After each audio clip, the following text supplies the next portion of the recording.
El Consejo Estatal para las Culturas y las Artes de Chiapas te da la bienvenida a las transmisiones digitales del programa cultural El Arte Ayuda. A través de nuestras redes sociales estaremos transmitiendo talleres, literatura, artes escénicas, visuales y populares. Sigue nuestras transmisiones y disfruta de todo el talento y la pasión de los artistas y creadores de Chiapas. Amigas y amigos, estamos en nuestra tercera emisión de este taller de elementos de análisis de las artes visuales para la comunidad de artes plásticas, para los pintores, los artistas, la gente interesada en el fenómeno de las artes plásticas y visuales. Gracias al apoyo de este maravilloso programa, El Arte Ayuda, estamos pudiendo llevar a cabo estas emisiones. Esta es la tercera. Penúltima, el día de mañana terminamos con la cuarta sesión y recordarles que a lo largo de estas sesiones estamos viendo distintos materiales. El objetivo de ello es realizar una reflexión conjunta. El taller estaba planteado para hacerlo presencial, pero dadas las condiciones, consideramos importante que se pudiera hacer de manera virtual. Pero no obstante ello, está ahí los datos a través de mi sitio de internet. Ahí me pueden mandar alguna pregunta, algún cuestionamiento. Lo que ustedes gusten es www.otontelles.com. Y vamos a entrar en materia de esta acción del taller. En la sesión pasada estuvimos viendo, y un poco para recordarles, para los que se incorporan, estuvimos viendo y nos basamos en uno de los cuadros emblemáticos de Picasso, Las señoritas de Aviñón. Estuvimos viendo los componentes y recordemos que los componentes en las obras de arte de manera general son tres: son los componentes estéticos, son los componentes artísticos y son los correspondientes a lo temático. Los componentes estéticos los vimos en la sesión número 2, en donde estuvimos analizando con detalle cuáles son esas cualidades estéticas que la obra de arte tiene. Y hoy tocan los componentes artísticos, los cuales, sin ningún otro preámbulo, vamos a entrar de manera directa a ello. Y diríamos que estos componentes artísticos están basados en los siguientes. Primero, en la madurez del estilo. Cuando una obra de arte se considera que tiene una propuesta, que tiene un lenguaje, que tiene un discurso, estamos hablando de que hay un estilo específico. Y eso es lo que va identificando a cada uno de los autores, de lo que van haciendo y cómo lo van realizando. El segundo punto tiene que ver con la originalidad, una palabra bastante compleja, pues obviamente hay veces que decimos quién puede ser a estas alturas original. Sin embargo, yo creo que es importante entender que la creatividad nos da maneras distintas, formas distintas de ver nuestra realidad, y ahí tiene que ver el aporte de la originalidad. El tercer elemento es el repertorio técnico, que va a tener que ver con los materiales, con el manejo de los materiales, la elección de los materiales, de cómo utiliza un profesional del arte para realizar su trabajo y para llevarlo a efecto. El cuarto tiene que ver con la factura, la factura refiriéndonos a la hechura, a lo bien hecho, a lo contundente, a lo que esté perfectamente bien diseñado de acuerdo a sus intenciones. Y el quinto, que es muy importante, tiene que ver con la autocrítica, un elemento bastante complejo, porque en la mayoría de los profesionales del arte, luego el ego les da una gran sombra y no les permite ser autocríticos. Y yo creo que esto es relevante entender en todos los canales, en el trabajo, que más que otra cosa debemos de ser críticos y autocríticos de nuestro quehacer artístico, de lo que estamos llevando a efecto. A mis espaldas hay dos cuadros, una obra pictórica y una serie de dibujos que tengo aquí, que hablan sobre mi lenguaje de manera específica, y en cada una de estas obras pues ustedes podrán observar pues los formatos, el color, el ritmo, las texturas, las cualidades específicas que cada uno tiene, o en el ámbito del dibujo, los elementos gráficos, los elementos que se vienen trazando. Pero todo profesional del arte, y esto es muy importante identificarlo, todo profesional del arte, en el momento en que realiza su trabajo, está concentrado a la realización ex profeso de esta obra y quizá a lo mejor no se percata con detalle de estos elementos. Es por ello que estos elementos que estamos compartiendo tienen que ver con una manera que nos pueda aportar conceptos que podamos ver y observar con mayor detenimiento. Los enumeré, los señalé, pero ahora me interesa mucho explicarlos con detalle cada uno de ellos. Y por eso regresemos a nuestra diapositiva en la que hablamos de estos 5 elementos y entremos, decíamos, madurez del estilo, originalidad, repertorio técnico, factura y autocrítica. Pero entremos en materia. Entremos en materia y observemos el primer componente artístico. Para ello me voy a ir con unos autores que todo el mundo conocemos y que los identificamos muy bien. Los 3 grandes muralistas, y ahí tenemos a Diego Rivera, y voy a poner un mural muy interesante de Siqueiros, ¿no? Si ustedes observan, nos daremos cuenta que los dos pertenecen a un gran estilo que fue el muralismo y que fue el nacionalismo. Este estilo llevó a efecto grandes obras y un trabajo muy fuerte que repercutió en la construcción de las artes en México. Pero lo que yo quiero que ustedes observen y detecten son los particulares estilos y las maneras de trazar, de pintar, de componer de cada uno de ellos. Diego Rivera, a la izquierda, pues con muchos elementos de ilustración, diríamos, con un trazado muy cuidadoso de cada una de las formas, con una narrativa, esos estilos que nos permiten identificar con mucha facilidad la obra de Diego Rivera, es lo que podemos llamar cuando un autor alcanza su madurez del estilo.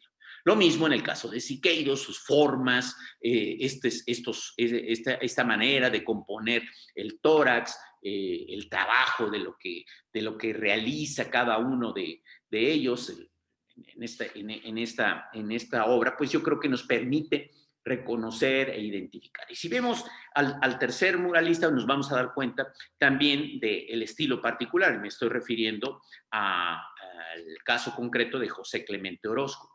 José Clemente Orozco, en otra obra que, si se fijan bien, las 3 tienen una intención temática.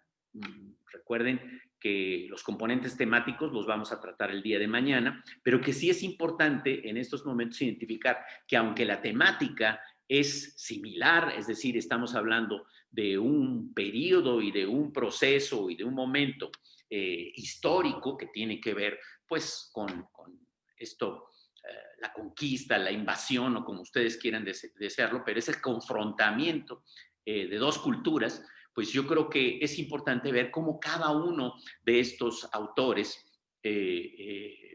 lo trata con su particular estilo, que yo creo que esta es quizá la parte nodal de este primer apartado.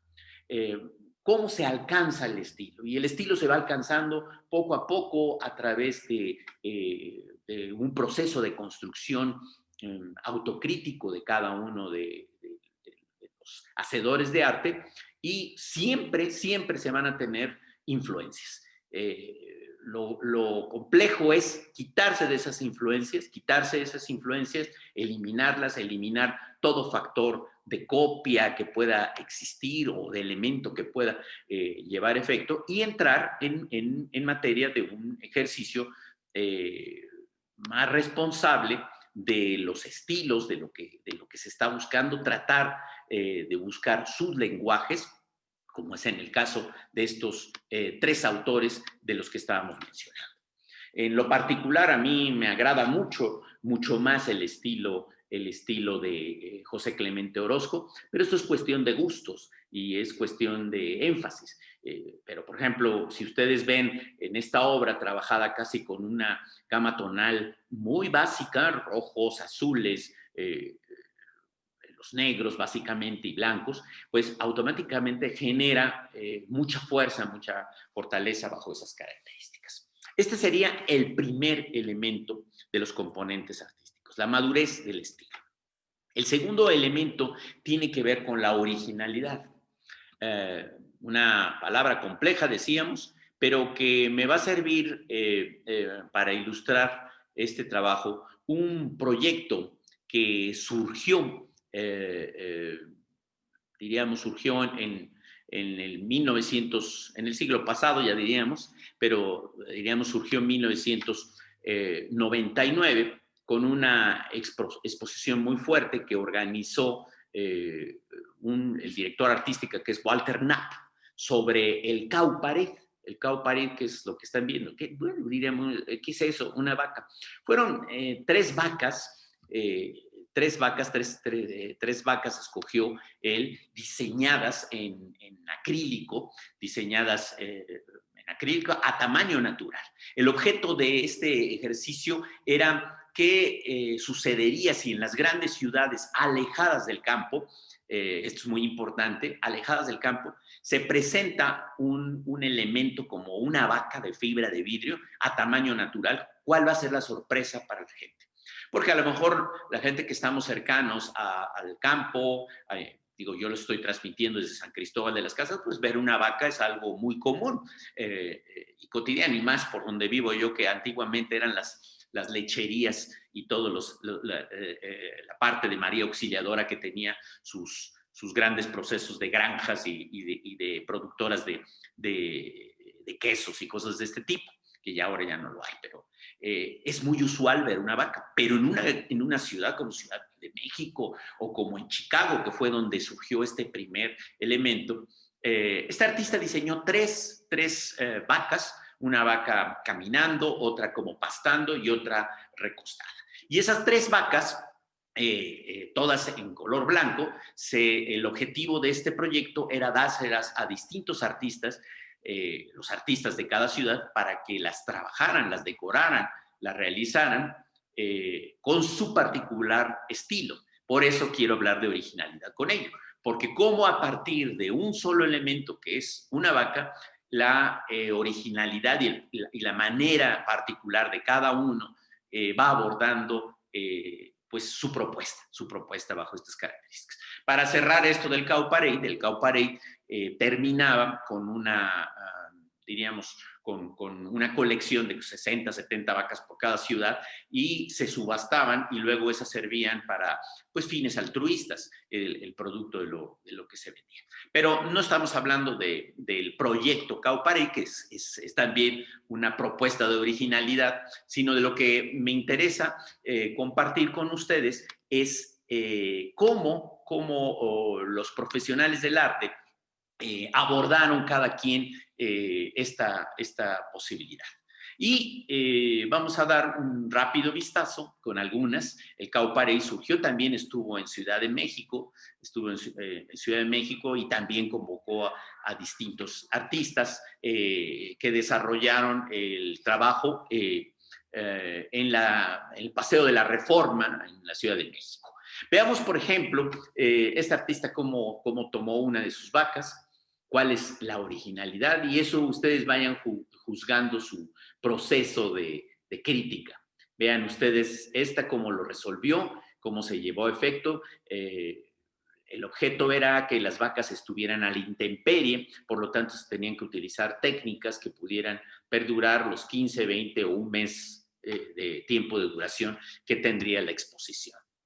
Otro autor hace una alegoría, digamos, al impresionismo, al trazo particular de Vincent Van Gogh y hace una referencia. Pero a lo que voy es la misma vaca, les decía, está en tres posturas, y la propuesta que cada uno de los artistas va llevando a efecto, pues es lo que vierte la manera original de tratar el mismo tema. Vean ustedes esta otra, que juega un poco con los elementos de este juego tan viejo del gato, ¿no? Del tache, el círculo, el fondo, pero que también tiene otras alegorías, juega también con la coloratura del animal, en fin. Lo que suena interesante es, si ustedes vieran la colección completa, nos daremos cuenta que, imagínense, por cada ciudad que se ha presentado en el Cau Paré, la última fue en el 2009 en Madrid, pero imagínense, se ha presentado en muchísimos lugares, pues obviamente ha estado en Lima, ha estado en Río de Janeiro, en Tijuana, estuvo en Houston, en fin, en el continente americano, en el continente europeo, en Oceanía, en Asia y hasta en África ha estado, ¿no? En Sudáfrica en el 2004. Entonces, imagínense ustedes la variedad de imágenes que hay a partir de estos elementos. Vean esta otra, de artistas distintos, cada uno con su particular punto de vista, con su excepcional y con su característica.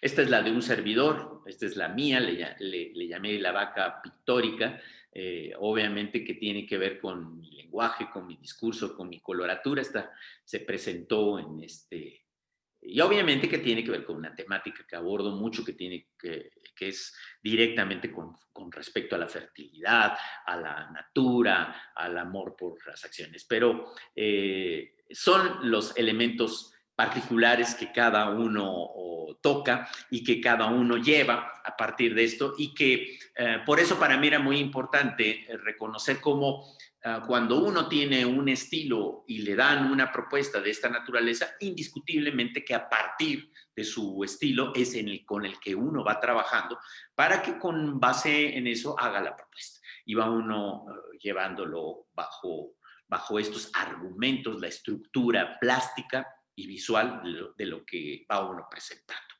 El tercer elemento que tiene que ver con los componentes de los elementos de las artes visuales, decíamos, más allá de la madurez del estilo y la originalidad, el siguiente tiene que ver con el repertorio técnico. Para mí era muy importante cuando hablábamos del repertorio técnico, de entender con mucha claridad cómo un profesional del arte se enfrenta al lienzo y se enfrenta ante un trabajo. Aquí estamos viendo a un artista, a un profesional del arte que está realizando una obra específica. Pero quiero hablar particularmente de este artista que ustedes están viendo. Nos referimos a Robbie Espinosa. Él es originario de Veracruz. Pero sin embargo radica actualmente en Tuxtla Gutiérrez, y es importante identificar que su migración a Chiapas ha permitido, pues, generar muchas acciones. Él actualmente es docente en la licenciatura de Artes Visuales en la UNICACH, y para mí fue muy importante en este trabajo de material que estamos haciendo de los elementos de las artes visuales, pues, ¿por qué no analizar también el trabajo de un profesional del arte que radica en el estado y que viene trabajando ya con mucha fortaleza en su construcción discursiva de lo que él está haciendo? Él fue becario de jóvenes creadores del FONCA en el año 2015, también ha participado en el PECDA y ha sido beneficiado como tal. Estuvo participando en distintas exposiciones. En el 2008 participó como artista invitado a un evento que se llama Celebrating Afro-American and Latino Communities en la Wayne State University de Detroit, Michigan. Y yo creo que es importante reconocerles también esos premios que ha tenido. Él tuvo premio de adquisición en la Quinta Bienal de Pintura, Escultura del Sureste, con sede aquí en el Centro Cultural Jaime Sabines, en Tuxtla Gutiérrez. Y todo eso tiene que ver con el trabajo que viene desarrollando. Pero para mí es muy importante que identifiquemos, y doy toda esta introducción, porque es muy importante que identifiquemos, y le pedí posibilidades y permiso a Robbie que me permitiera utilizar parte de su trabajo que hace para entender esto del repertorio técnico. Cuando hablamos de repertorio técnico, pues aquí estamos viendo que está siendo un formato pues de una buena dimensión, más o menos 1,80 por unos 2,40 aproximadamente, y vemos cómo lo va trabajando. Pero pocas veces la gente reflexiona sobre lo que yo llamo el gimnasio creativo. Y el gimnasio creativo es más allá de la obra de arte terminado, el estarse ejercitando de manera permanente. Aquí vemos un torso de un desnudo masculino realizado por él, una obra pequeña, de pequeño formato, pero que podemos ver en el siguiente material que voy a mostrar a una velocidad muy rápida, obviamente, cómo el artista, el profesional del arte, va trabajando ese repertorio.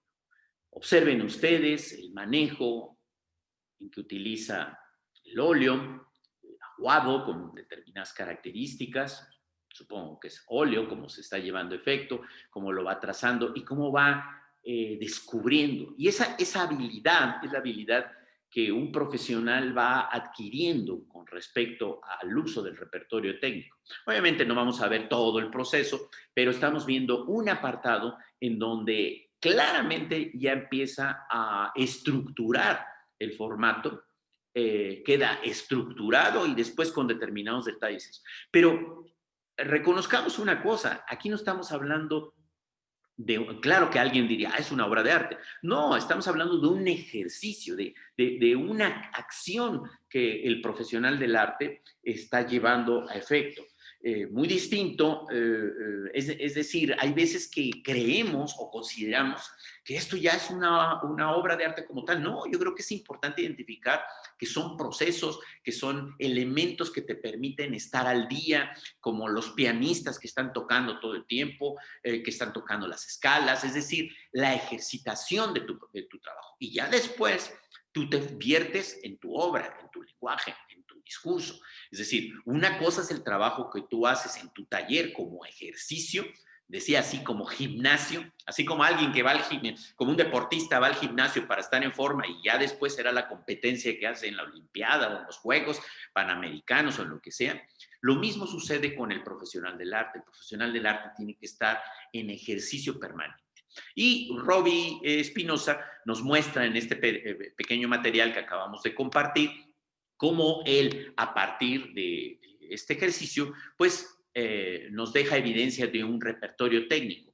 Más allá del trabajo que él realiza de manera profesional y que aquí ya lo estamos viendo, ya en un formato profesional de algo que él está realizando, él está llevando, o estas vanitas que ha venido trabajando, que para mí se me hacen maravillosas porque es como un nuevo pop, algo así, unas vanitas muy pop que tienen que ver con elementos diríamos, de construcción ancestral de lo que son las vanitas, los cráneos y las imágenes, las naturalezas muertas más allá de, y un objeto como puede ser una lata de una cerveza correspondiente. Yo quiero agradecer a Robbie Espinosa públicamente el que me haya prestado este material y que me haya permitido, con base en esto, poder comentar con ustedes el tercer elemento que tiene que ver con el repertorio técnico. Pasemos al cuarto, la factura. Y aquí pues estamos viendo nada menos ni nada más que una de las obras maravillosas de Delacroix, que es un trabajo pintado 1830, una obra de 260 por 325, un formato bastante grande, pero aquí yo lo que quiero ver es, cuando hablamos de pintura, cuando hablamos de factura, y por eso tengo a mis espaldas estos ejercicios, pues se puede hablar del color, del manejo del color, se puede hablar, decía yo, del manejo, no se alcanza a ver quizá por ustedes, pero esta parte tiene texturas, se puede hablar de la composición, de cómo está compuesto el cuadro, se puede hablar de los signos, de los elementos, eso lo veremos, esperemos que nos dé tiempo para verlos en la parte del día de mañana. Se puede hablar de los ritmos, de los espacios, de la grafía, del manejo del color, del manejo de la gráfica, de distintos elementos. Pero en este caso de Delacroix, que estamos viendo esta obra de Delacroix que tiene que ver con un tema muy fuerte, es la libertad guiando al pueblo, refiriéndose concretamente a la Revolución Francesa, pues Delacroix marca, creo que uno de los tantos elementos que vale la pena señalar es la composición. Si ustedes se fijan, no es una composición simétrica, sino es una composición que tiene un eje muy fuerte, transversal, que lleva a efecto la fortaleza del personaje principal cargando la bandera francesa, pero que también viene acompañado de otro elemento de composición, el cual estoy subrayando aquí con la imagen, una como pendiente, ¿no? Y una base. Este elemento de composición a nivel de un triángulo nos genera una atmósfera muy fuerte, ¿no? Porque el cuadro, a la hora que estás bajo esta característica, o te vas con los elementos a los pies de la libertad, como pudieras estar ahí en la muerte, por la patria, por las características, o estás en el punto más alto de la lucha, llevando el efecto. Entonces, la factura es un elemento permanente en cada uno. Aquí estamos viendo cómo, y no estamos hablando del color, del manejo de las formas, de la figuración, de los... No, nada más estamos hablando de un solo elemento para ilustrar con detenimiento por qué es importante la factura. Pero si saltamos a otro autor, como Joan Miró, nos podremos dar cuenta que, pues obviamente ahí estamos viendo un elemento totalmente distinto, estamos viendo ahí también composición, también, pero aquí quisiera resaltar el manejo del color que Joan Miró tiene para esas características, el manejo del rojo, del azul, del verde. Miró siempre trabajó con estos colores, ¿no? Con esta lógica. Y vean ustedes, por ejemplo, Jeff Koons, con uno de las obras emblemáticas, el perro globo, Balloon Puppet, no sé, una cuestión de ese tipo. Dos autores, uno contemporáneo y uno del siglo pasado, que nos permiten identificar, en el caso de Miró, cómo el rojo, el azul, el verde, el amarillo, el negro son, diríamos, testigos de la evolución de Miró, y tienen significados y elementos subjetivos muy fuertes. Cada una de estas obras, el manejo de los colores, y ojalá que podamos tener otra oportunidad para hablar incluso de las teorías del color, que a veces creemos que nada más existe una teoría del color, esta de que nos dicen que amarillo y rojo nos da naranja, y rojo y azul nos da violeta o morado. No, hay varias teorías de color, y Miró estudió muy a fondo una de las teorías orientales muy fuertes sobre la teoría del color, que es la que le permitió profundizar en su trabajo, en su estilo, y regreso, o sea, en su estilo, que es el estilo Miró, que es obvio en este aspecto, como contundente, pero que para el tema de la factura, él cuidó mucho estos detalles del manejo del color. Así como como Delacroix se fijó en esta obra, en la composición, en esta obra que estábamos poniendo, pues Miró está trabajando con el color. Y obviamente en el caso de Jeff Koons, que es el siguiente artista que estamos viendo, pues él trabaja con otros elementos, trabaja con las dimensiones, para cualquiera que vea esta pieza diría, bueno, pues es un perro, un globo como el que los payasos de la fiesta o cualquiera que sepa manejar globos lo puede hacer. Pero lo interesante es cómo con la calidad que está haciendo la factura, porque es acero inoxidable, o sea, es el elemento antitético del globo. El globo es frágil, se rompe, y aquí están metiéndolo con un material totalmente distinto, que es la factura fuerte del acero inoxidable, pero trabajado de tal forma que parece un globo metálico como el que en tantos momentos hemos visto. ¿Qué queremos decir con eso? Sin duda, la factura permite reconocer muchas otras acciones. Y otro elemento que tiene que ver con la factura es la precisión de los detalles, la precisión que puede tener cada quien en los detalles. Y aquí estamos viendo una obra de Gustave Doré. Doré, bueno, es un artista, es un ilustrador del siglo XIX, que yo creo que vale la pena señalar. Dato curioso, Doré, su primera ilustración que publicó, lo hizo a los 15 años. Es decir, a los 15 años él publicó una primera ilustración y obviamente después tuvo un contrato maravilloso con el Reino Unido, permitiéndole hacer un trabajo de ilustraciones maravillosas, la famosa Biblia, que es muy conocida, la Divina Comedia, algunas piezas que son valiosas, pero que lo que a mí me interesaría en este momento compartir con ustedes es esta cualidad de realización de factura, también hecha como lo estamos viendo en este trabajo de dibujo. Vean ustedes, por ejemplo, el detalle, la composición, el claroscuro, la luz, los ritmos que tiene. Pero si hacemos un proceso de adentrarnos cada vez más, nos daremos cuenta que el detalle, y se estiman los detalles a más no poder, hasta tener los elementos más claros, más específicos. Vean ustedes el torso, el manejo de la luz y de la sombra en las piernas, en los brazos o en la piedra, y vean cómo está conseguido, ¿no?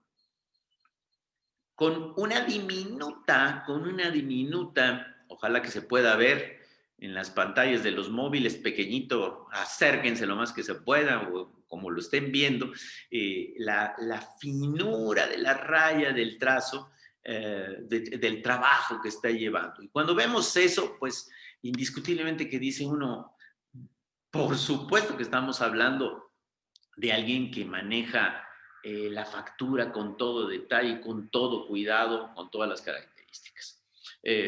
Acá atrás dirías, ¿y dónde está la factura? ¿Dónde está la factura en un profesional del arte que se dedica a la abstracción o al expresionismo? Bueno, pues tiene que ver con esos trazos, con estos chorreados, con estos aventados en ese aspecto. Diría una persona, cualquiera puede hacer un chorreado, un aventado en ese tipo, pero el chiste es también saber manejar ese chorreado y que realmente genere esa acción de intención muy fuerte de estos chorreados, de estos accidentes. Los que nos dedicamos al arte expresionista, al expresionismo abstracto, manejamos mucho el accidente y lo sabemos manejar. Y la factura está en que el accidente se vea realmente como un accidente, aunque tú lo estás controlando bajo un determinado momento. Continuando con nuestros elementos que tienen que ver, y regresando un poco con Doré, sin duda, así como el profesional de ese momento se obsesionaba por el mimetismo, hoy en día el arte contemporáneo se vuelca a otras inquietudes.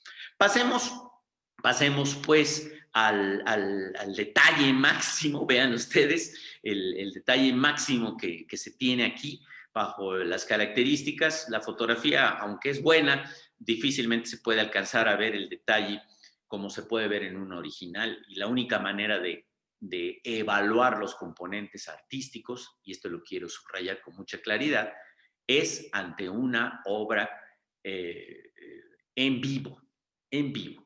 Esto es fundamental que se pueda entender. Los componentes artísticos no se pueden valorar a través de una pantalla, a través de una imagen, a través de digitales, por mejor que sea o a través de una reproducción en un libro, para nada. La única manera de valorar un componente artístico es que estés frente a una obra, frente a la obra en sí, frente a la obra, y entonces ahí sí veas todas las calidades, todas las cualidades. Entonces ahí sí ya podremos encontrar y reconocer las características de lo que se tiene. El siguiente elemento que vamos a ver tiene que ver con la autocrítica. Y para tales fines me estoy basando y un poco con el objeto de cerrar lo que veníamos trabajando, me estoy basando en Picasso, porque Picasso, cualquiera diría, ¿cómo esta obra es de Picasso? Sí, nadie se imaginaría que Picasso trabajó o pasó por distintos momentos, ¿no? Sus momentos más relevantes, la etapa rosa que estamos viendo, este cuadro también tuvo una etapa azul, en donde sus características de los colores y su acción figurativa, a más no poder, le permitió pasar a un segundo momento que tendría que ver con estos de las señoritas de Aviñón, que ya hablamos de ello en nuestra segunda sesión, pero fíjense cómo pareciera como que son dos autores. Este es un autor y este es otro autor, pareciera como que son, y es el mismo autor. Entonces, el nivel autocrítico permite al profesional del arte replantearse de manera consecutiva. Vean ustedes su tercera fase que podemos distinguir de Picasso, que es el cubismo, ¿no? Que fue la etapa quizá más representativa pero que le dio una ruptura definitiva con respecto a la pintura tradicional.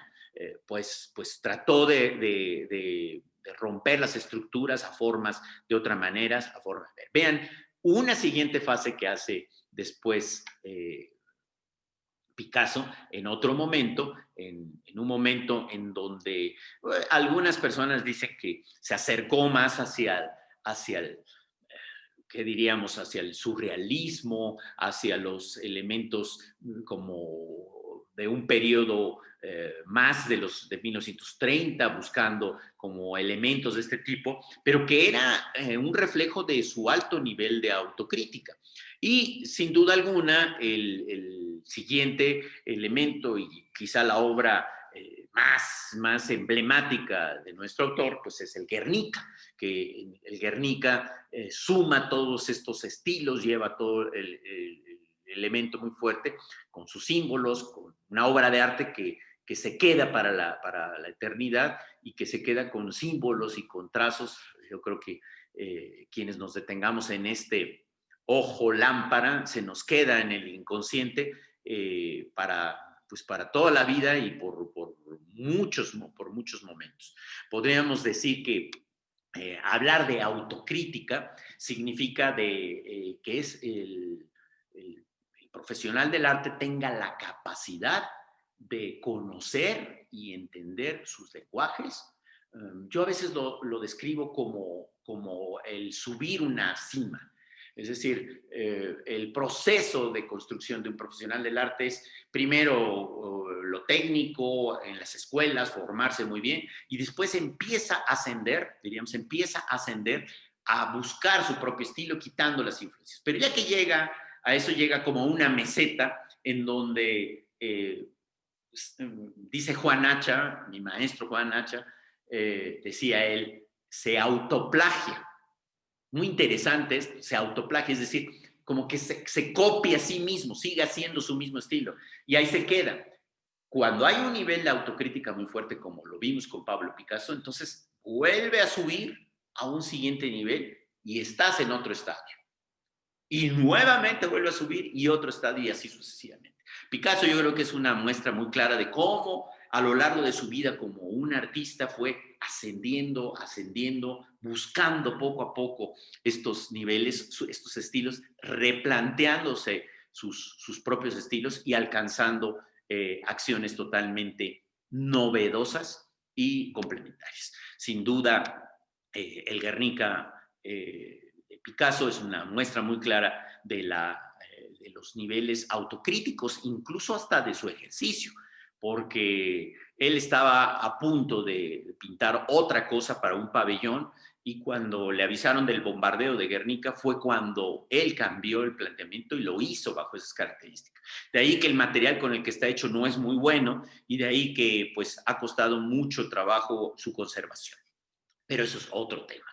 Entonces, con ello, lo que yo quiero señalar es, de estos componentes artísticos, es los fundamentales de los que tenemos que hablar.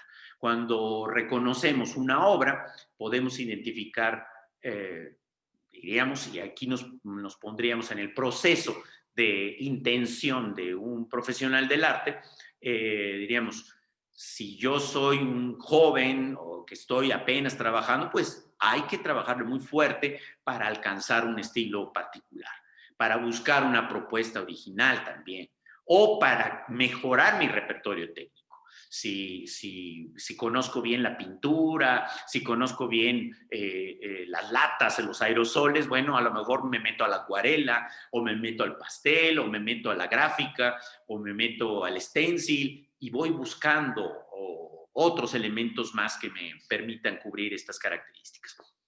Es quizá a lo mejor esta la parte fundamental de lo que yo quisiera señalar y que cada uno de estos 5 momentos pues son nodales para el ejercicio profesional. Les recuerdo que estas sesiones tratan de generar reflexiones con ustedes para conocer cuáles son esos elementos, porque por lo general siempre llega uno, la gente le dice, ay, me gusta tu cuadro, o no me gusta, o eso qué chiste tiene.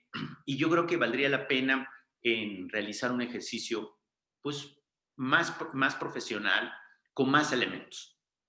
Entonces, de estos grandes rubros de los que estamos viendo, pues encontrar que en cada una de estas obras o en las obras de su autoría, si hay algunos de los que están llevando efecto, chequen cómo están su nivel de estilo, en qué va, si tiene influencias o no, a quién le copian, porque así son las cosas. Hay que atreverse a decir qué elementos estás copiando todavía y qué elementos ya son tuyos, qué elementos realmente son originales de tu discurso, qué técnicas estás utilizando todas las técnicas o te falta conocer algunas otras, qué calidad de acabado tiene y qué nivel de autocrítica tienes ante estas acciones.